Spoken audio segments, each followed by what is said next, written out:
Hello there guys and welcome back to the channel. So Lunar New Year event has just started and quite a few of you are asking me how to play the poker. So we're going to have a play by through and I'm going to explain it the best I can. So basically this is kind of like your landing page. You can choose whether to enter a standard game or energized game. Energized game is costing 1 Bronco token now. Previously it was just 30 energy. So if you will want more of these Bronco tokens, you will be able to earn some of them throughout the event where you gain points, but you will also be able to purchase them because, of course, you will.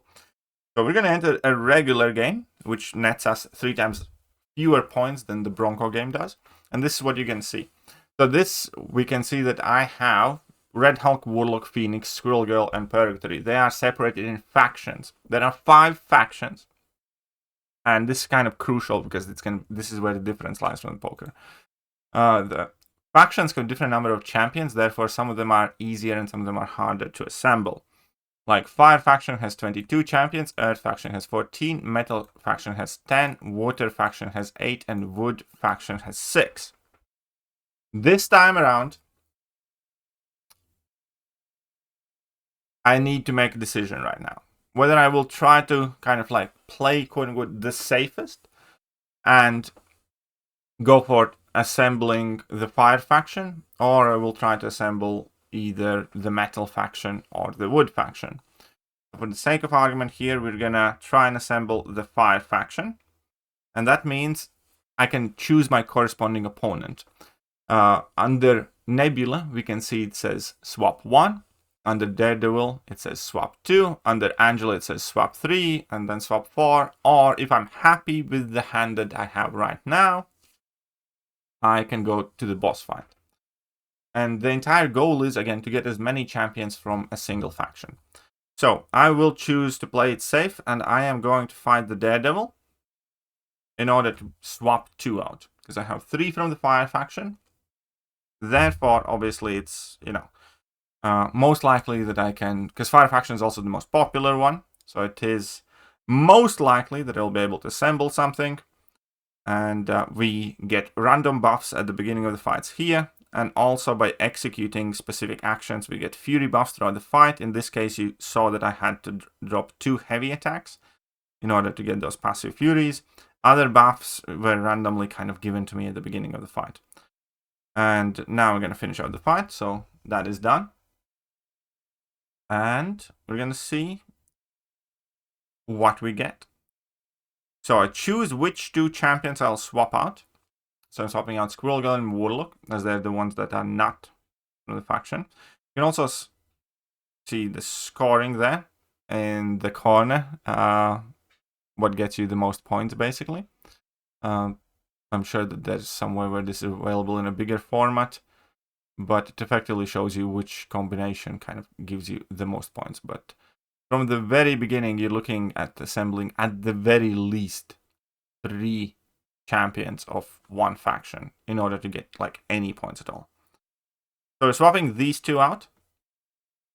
And now I have 1 Fire faction champion and 1 Water faction champion gained. So I want to swap out 1. The odd one out.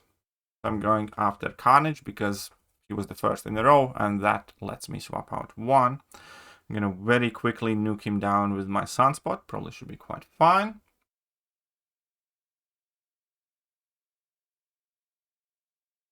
We need land 4 medium hits in order to get the Furies.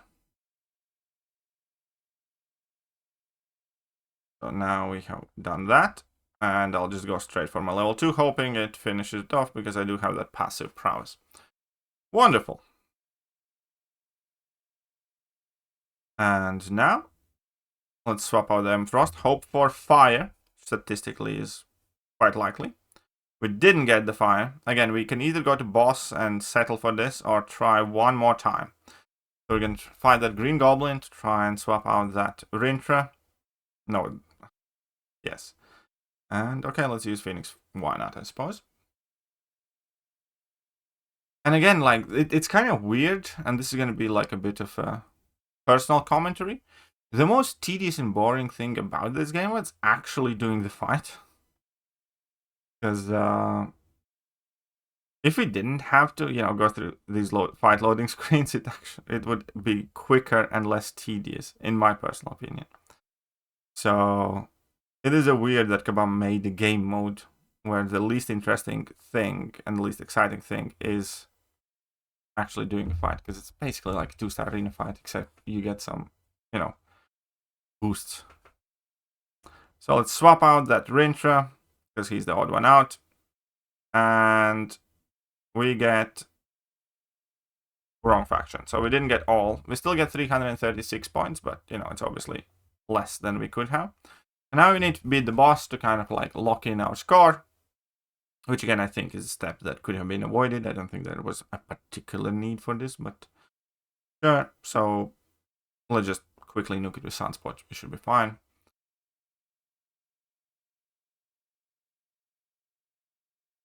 We can see that the random buffs that we gained this time around is prowess and something else that we have there.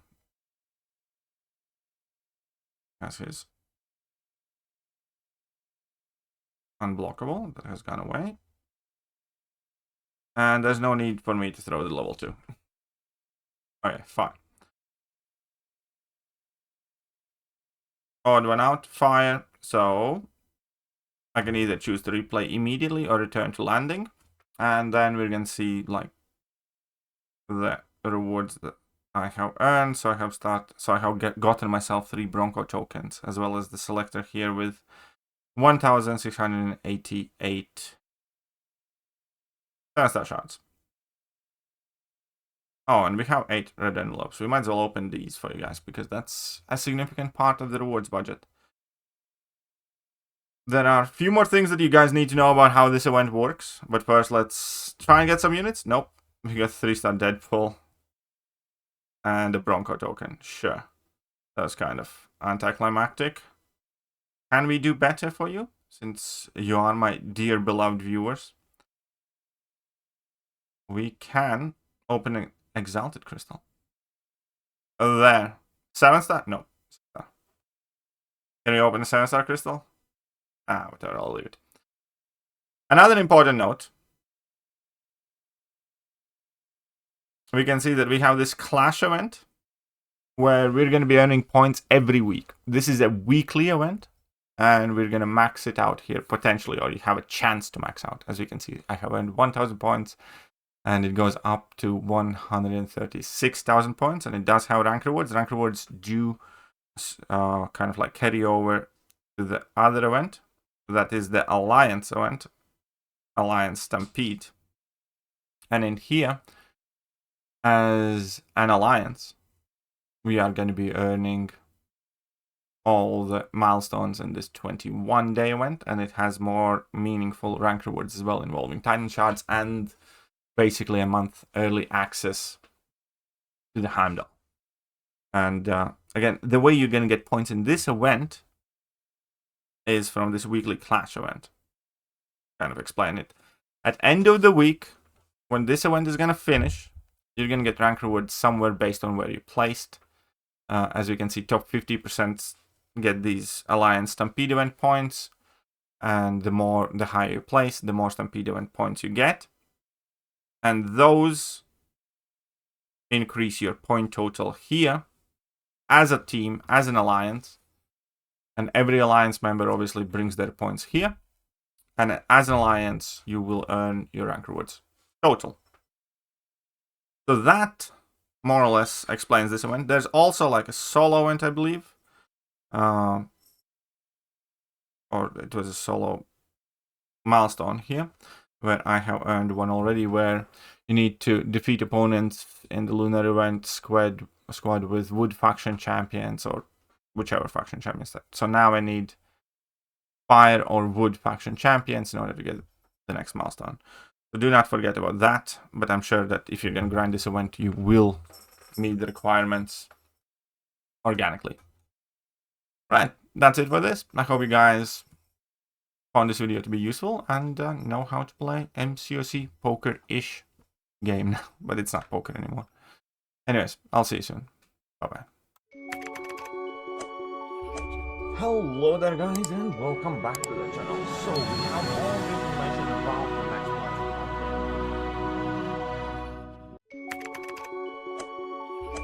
Hello there guys and welcome back.